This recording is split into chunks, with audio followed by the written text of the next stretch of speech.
Hey guys, I wanted to hop back on here and just do a quick update, letting you guys know how the abandoned petitions went. I got about 80 signatures in 3 hours, so it went amazingly well. Thank you to everyone who came by. Like, we just keep pulling them in. While we were there, we got the news that Charlie Kirk had been shot on campus, on a college campus, and he has passed away. I just have been sick to my stomach. Reading some of the comments that people put on the What's Happening Coos County post were pretty sick. There was one woman going through and hearting, like putting a little heart emoji on all the posts that were derogatory or unsympathetic. It's pretty disgusting, and I want the people to know who are writing those things that I screenshotted them, and I'm going to make sure I remember your name. Not that I'm going to do anything about it, but I'm going to make sure I remember your name, and I'm going to make sure that the people I know your name, and I'm going to bring you up in conversation and use you as an example of how disgusting people can be. Charlie was someone who stood up for freedom, believe it or not, freedom especially for women. Charlie was someone who defended women's rights against delusional men who think that we're nothing more than the outfit we wear and the hormones that they inject into their bodies. I don't agree that trans people should be labeled mentally ill and have their guns taken away. I think that's insane. I do think that we as a society need to acknowledge the fact that we are taking mentally ill people and encouraging them to be delusional. That's what affirmation is. I have people with severe mental health issues in my family, and when they have delusions, we do not affirm their delusions. That would be crazy, but that's the path that we've taken. And I'm about to lose service. I'm on my way back from Bandon, so I'll pull over. I just want to wrap this up and just say that for the last 5 years or so, we've lived in a culture that told men, mentally ill men, because gender dysphoria it's in the DSM. It's a mental illness. So we've taken mentally ill men and we've told them that they're entitled to women's spaces. They're entitled to medical care, that us women couldn't even get reconstructive surgery after radical mastectomies for breast cancer for decades. Men want breast implants because they feel some kind of way. Got them within a few years of fighting, right? You take these men who are mentally ill and you tell them that they're entitled to all of these things. They're entitled to women's spaces. They're entitled to women's trophies. And then when they're told no, these entitled people lose their minds. So we as a society have encouraged this severe mental illness and entitlement. And that entitlement turns into violence when people don't get what they want. So now we have a bunch of mentally ill people who are told that it's everyone else's responsibility to participate in their delusion. And if they aren't allowed to have things that they're told they're entitled to, that rights that belong to women, they become infuriated. And if you don't believe what I'm saying, go on libs of TikTok, even if you disagree with this, and just watch it, because I watch the things I disagree with. When I learn something that I disagree with any politician or any group, I'll watch their videos. I hear their point of view. And some of their points sometimes I agree with, and I'm like, well, they actually made a good point right there. If you're a person who doesn't understand how this violence is being encouraged by a culture that affirms delusion, go on libs of TikTok, go on X, and type in listen to trans people, or go on Libs of TikTok and watch those videos where they say listen to trans people. Now, there are trans people that you'll never know they're trans because they're just normal people living their life, and we all need to leave those people the F alone. Leave people alone. But when you see these, I call them trans-identified male, because the aggression that they're displaying is male pattern violence. It's male pattern aggression. So when you have a man in makeup with a bad wig going, try to keep me out of your bathrooms, and they're like holding a knife and saying, and find out, and they look crazy. Go watch those videos, because you will see video after video after video of these people who are clearly mentally ill. Like, they're not just trans, they have something extra going on. Because just being trans is not any more dangerous or mentally ill than being depressed or having anxiety. Like, these are, people are not necessarily dangerous because they have PTSD. Can they be? Anyone can be. So we have to look at what we're doing as a society that's making people feel justified in committing violent acts. Because there is social stuff underpinning all of this. And it all comes down to, in my opinion, and I think I can back this opinion up pretty well, entitlement. When you teach people that they're a victim, that they are, it's learned helplessness, they're a victim, and they're entitled to, you name it, that they deserve, because they're a victim. You breed hatred, animosity, really negative emotions in people, and this is how it comes out, in violence. So man, what a loss. I mean, listening to the way Charlie Kirk spoke, just completely logical, breaking down arguments, challenging people. He was one of the few people to loudly stand up and defend women's spaces and say that no, men should not be in locker rooms with women and girls exposing their genitalia to them and using the excuse of their feelings to be able to go walk into a woman's restroom and watch little girls undress. Like, it's not okay, and it doesn't matter how a man feels. But if we as a society tell men that their feelings are more important than a woman or a girl's sense of dignity and safety, this is violence, is what happens. I don't know. We have to have a big wake-up call as a nation. And this is one of the main reasons I left the left. Because they're unwilling to have these conversations about the root cause of this violent behavior. I see it. I am a behavioralist. My entire job is habit change.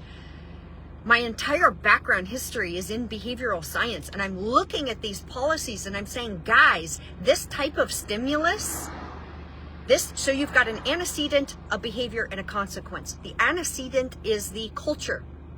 A permissive culture that, one, doesn't punish people. The punishment is like nothing to criminals.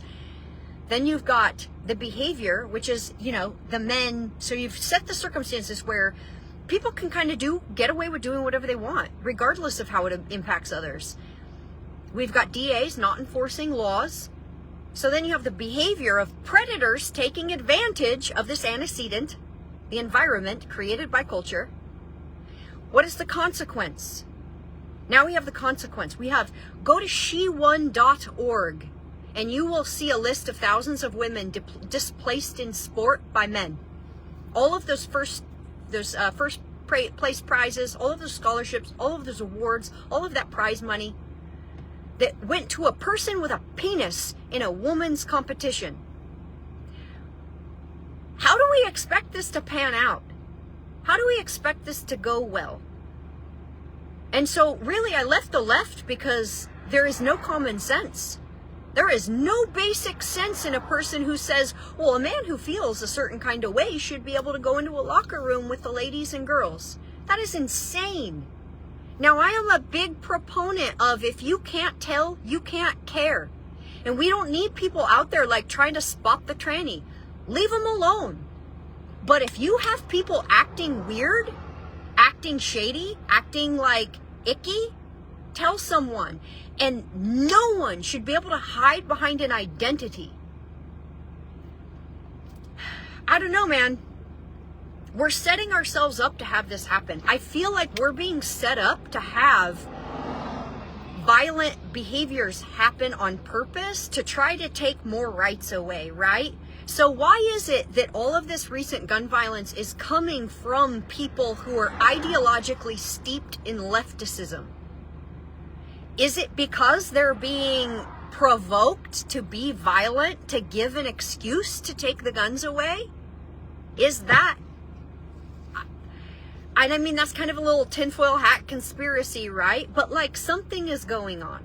Something is happening where violent delusion is being encouraged. You can find it on TikTok, you can find it on X, and you can find it on Facebook. I've made a post now, I made a video about Facebook, and the stuff I saw when I first created my Facebook page and I hadn't set any parameters, the stuff I saw was crazy. Now that I've gone and liked a bunch of stuff and subscribed to a bunch of stuff, I get really good content. But before, when they didn't have me pegged with what kind of content to feed me, they were just throwing stuff at me, and it was pretty horrific. Same with X. Now, X is kind of the Wild West where if you are crazy, people are going to like dogpile on you and like call you out for it. And it is pretty like... there's freedom of speech. So yeah, you're free to say something crazy and people are free to like hammer you for it. So that plays out a little differently. And then there is, what was the other one I just said? You've got YouTube, which is pretty locked down. TikTok, fully unhinged. The stuff that is on TikTok, if you want to see the mentally ill stuff that they're talking about, and they look crazy. Their eyes are all wide and they look crazy. And when you watch it, it's just this really unsettling, like, ooh, this is not a healthy individual. And it's being encouraged. I mean, you look at media headlines, inflammatory media headlines. It's intended to upset people. They're using subjective language. So maybe that is something that we could, an area that we could go after is mainstream media using inflammatory subjective language. But I just see so much inflammation, like so much inflammatory rhetoric in this country.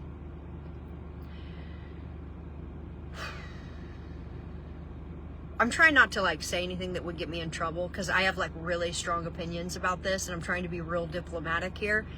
And I just made a video earlier about wanton violence.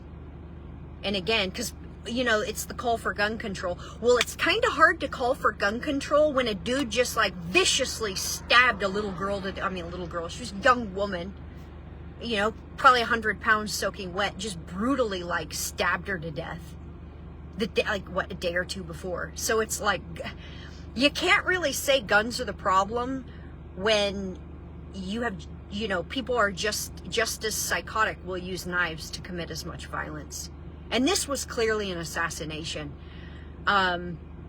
Just the hate that is coming from the left right now, I hope we stop ignoring it.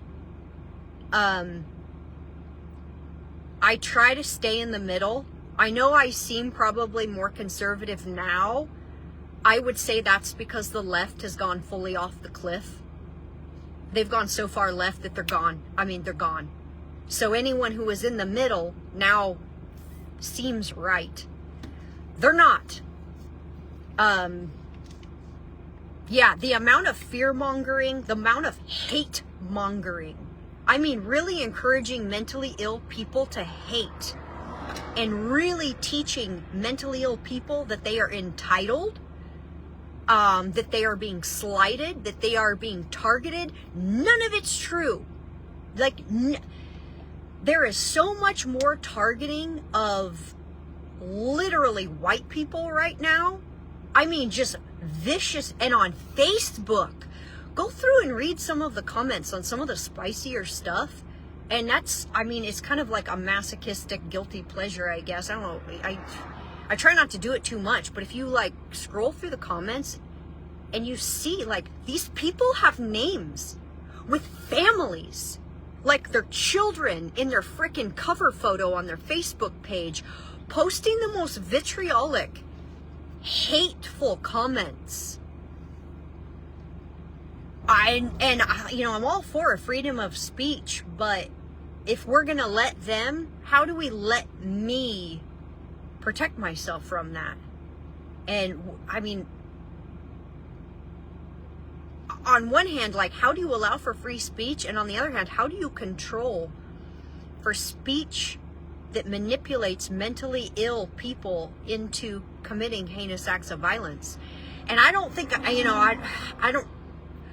don't have an answer I'm willing to put on video, because I don't think the answer is anything that humanity right now is willing to entertain. What do you do with someone who is so unpredictably and just a violent monster? The death penalty? Okay, well, that takes a decade, 2 decades, 3 decades. We can't give the death penalty to everyone. Do we lock them up forever? You know how much it costs to imprison people? It's like $130-something thousand, or $75,000, about $70,000 a year, something like that.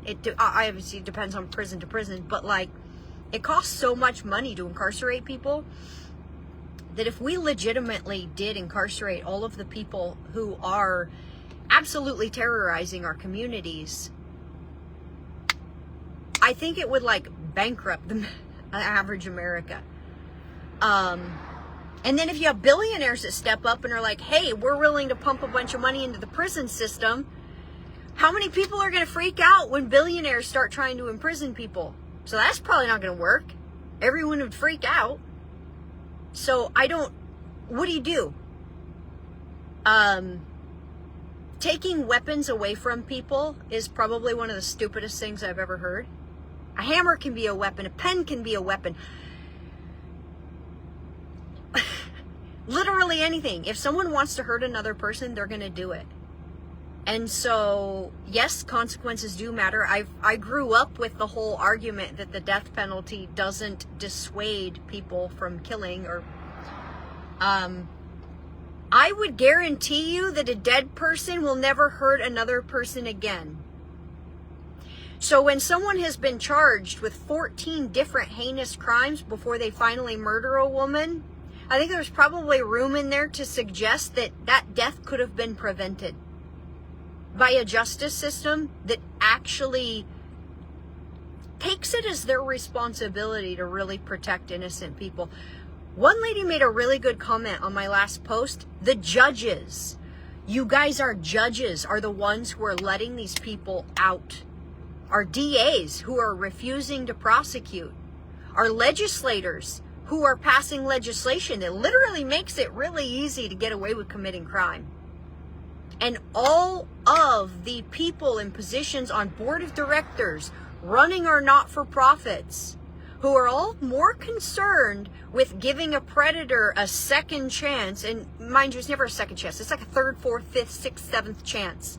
Always making excuses for the predators and never stepping back and saying, is it worth it? Is it worth it to risk a life of a little 23-year-old immigrant who fled a war-torn country just to get stabbed to death by a psycho on a train? Is it worth it? No, it's not worth it, in my opinion. And I guess this is going to have to be a conversation that we all have. Everyone says, don't talk about politics and don't talk about religion. Well, where has that gotten us? Like, I think we all really need to have a conversation, because this stuff is political. It has to do with power, and it has to do with money and how we spend collective money. That is political. So I look at what happened to Charlie Kirk, and many of you are new, don't know me very well. Some of you have known me my whole life. Those of you who've known me for a while know that I've literally said that I don't want to get into politics because I don't want to get shot in the face. I meant it. I've said that for the last 20 years. And my heart really, like, just, my stomach is sick over it. That such an absolute, I'm stopping myself so I don't say anything like particularly nasty. A person who contributed so little just wantonly decided, since they don't like their speech, because it is freedom of speech. If someone doesn't like what you have to say, too bad. If you don't like what someone has to say, I mean, to a large extent, too bad. So this person who, I'm going to venture to say, has contributed nothing to humanity, murdered a person who was literally fighting to bring logic, reason, and sense back into the youth of this country. All he was doing was speaking. And it's nauseating. And it's terrifying. Because this is why people don't want to get into politics. And so it's not just that this person did a terrible thing to Charlie Kirk. He did a terrible thing to America. Every person who targets a politician like that, or a political figure, or a social figure, an activist like that, is targeting democracy. It makes people not want to participate in the political systems. And who does that benefit? Probably the people already in power, huh? People are scared. They don't want to get involved in politics because they see this stuff happen. They saw Trump get targeted in an attempted assassination. It makes me sick. And this is all coming from the left. Like, yeah, there are kooks on the right. They seem to keep to themselves for the most part. The amount of violence and vitriol coming out of the left right now, and the people on the left who won't acknowledge it. Like, I'm so sick of my friends from the left who won't say it. You all know it. And I'm speaking directly to my friends right now who I've known for decades. If you watch this, you know it. You know it's wrong. You know it's BS.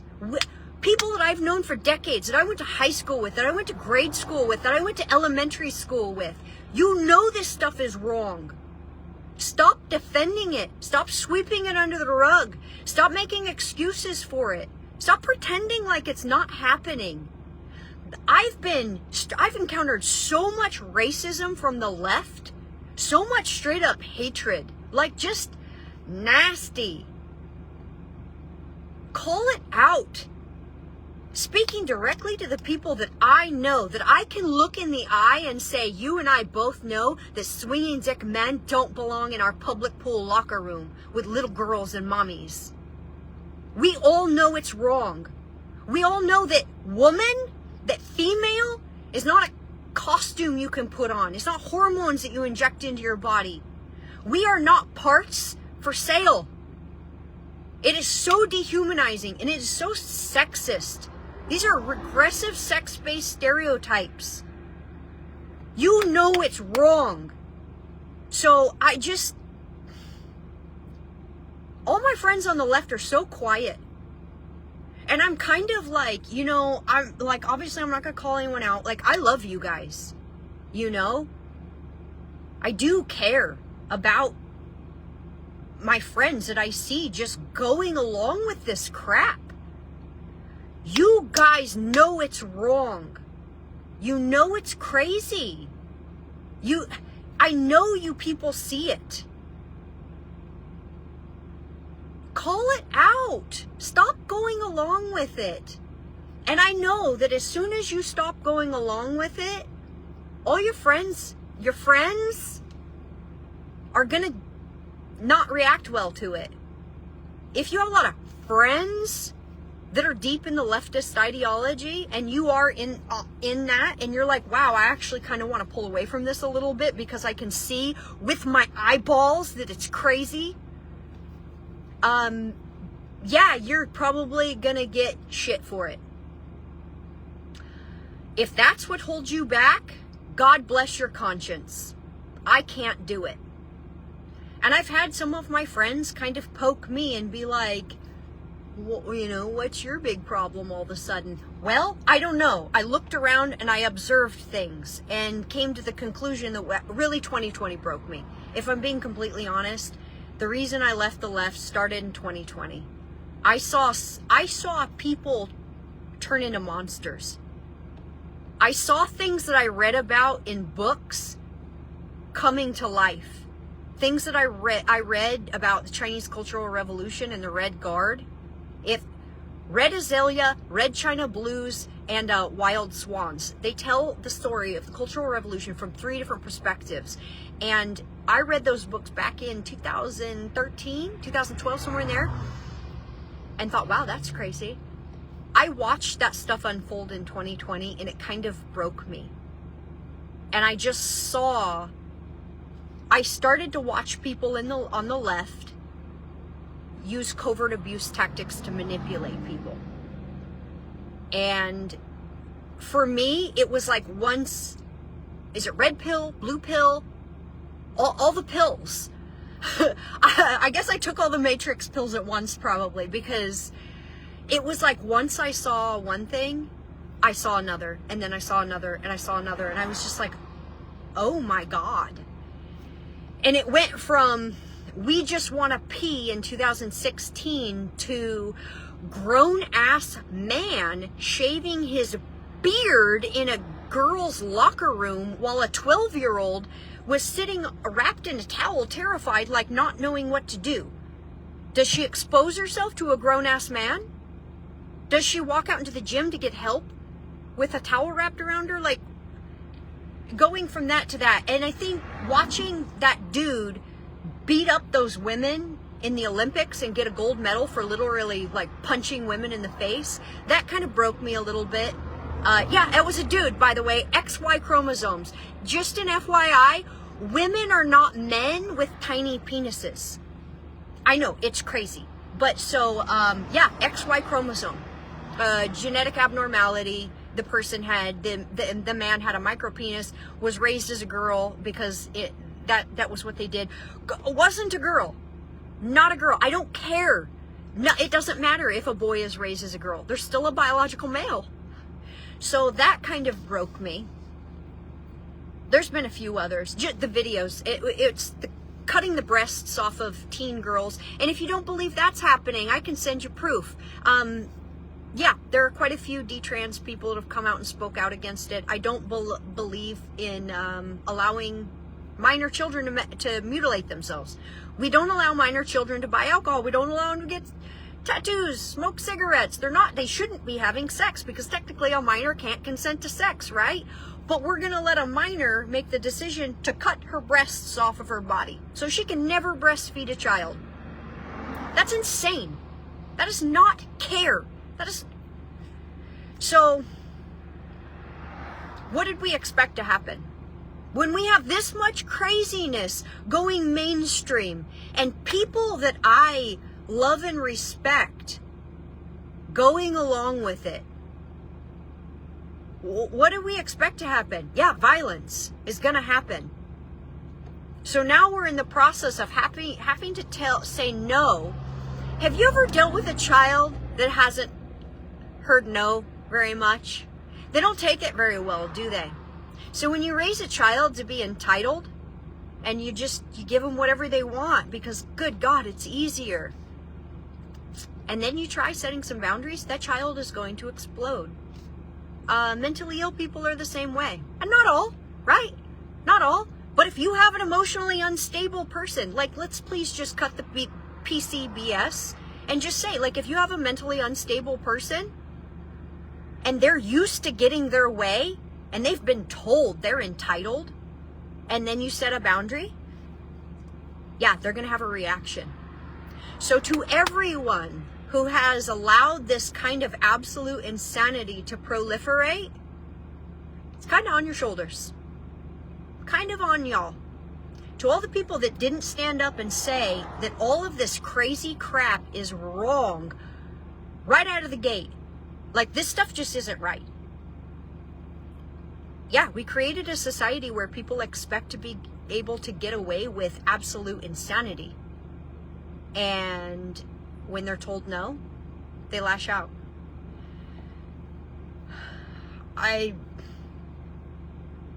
What a waste. Charlie Kirk was a pretty amazing dude. And if you didn't like what he had to say, I don't really care. A lot of people don't like what you have to say, don't like what I have to say.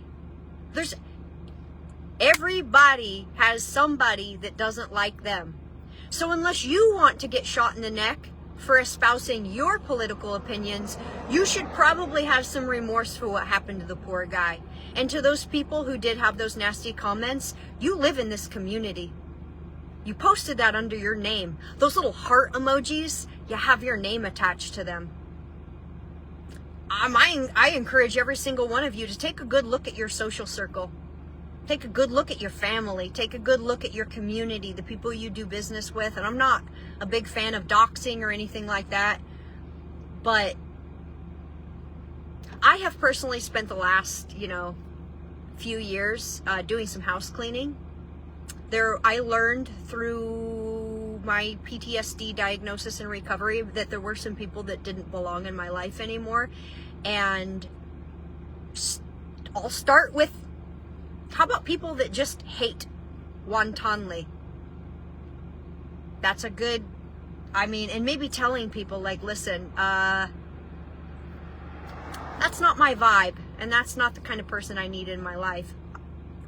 We need to start saying stuff. Like, we need to start confronting people. And I don't mean confront like being, I just mean speak back. Like, say, no, actually, I disagree, and I think that's disgusting. Say it. Like, so I don't know. No one person is going to be able to solve this. There is no, there's going to be every time there's gun violence, I can't help but wonder, is this what they want? Is chaos the goal? Because I keep feeling like there's super low-hanging fruit that could help, get some criminals off the street, curb criminal behavior, predatory behavior, super low-hanging fruit. Like what I was mentioning earlier about being able to use video. If the police could just use video to prosecute people, to charge people with a crime, or, can't even do that. So there's an opportunity there for bringing some justice. So I think that's all I got. I just, it's scary, especially as someone like myself who is entering politics. And getting involved in this stuff. I carry. I have my concealed carry license and permit license. It's something I hope I never have to use, but it's really scary. And I think this stuff is a little bit of a wake-up call. I think, honestly, Charlie got too famous to be putting himself out there like that. Maybe Charlie didn't realize how famous he really was. And he didn't realize that once you reach a certain level of people know about you, you become a target. I look at, Nancy Mace. I look at the stuff that people comment under their name. Bro, you're in a profile picture with your wife. What if someone talked to your wife like that? Or maybe dude talks to his wife like that. Maybe we all need to just assume that these people who are treating these politicians this way probably treat their friends and family the same way. What was I told? An asshole in the stable is an asshole at home. It was an old horse trainer that basically said, you can't be a mean person and be a good horse trainer, was basically his thing. But yeah, man, this is behavioral, and it's cultural. I think until we start really addressing the kind of cultural circumstances that provoke a person to irrational violence, this stuff is going to keep happening. And I don't by any means, I hope nobody gets this from this video, that people are free to dress however they want to dress. You're free to look however you want to look, call yourself whatever you want to be called, but you don't have a right to demand participation from anyone around you. Dress however you want to dress. Be whoever you want to be, but the way you dress doesn't entitle you to enter intimate spaces. And I just see so much entitlement leading to violence. So there's ways to curb that. We can start having really big conversations about what causes behavior. But anyway, I'm going to get back on the road. I got to get home. I've got some client sessions tonight. Thank you all for watching. Thank you all. My condolences to the family. I think he was probably he was about 10 years younger than me, so he was in his early 30s. And we lost a real voice today. A voice of reason. So I'm going to be, mourn, and hopefully we can come from this having a real conversation about what kind of cultures create violent psychopaths and address those cultural issues. Anyway, until next time, stay safe, everybody. Stay safe. Do what you can. And I'll talk to y'all later. Bye.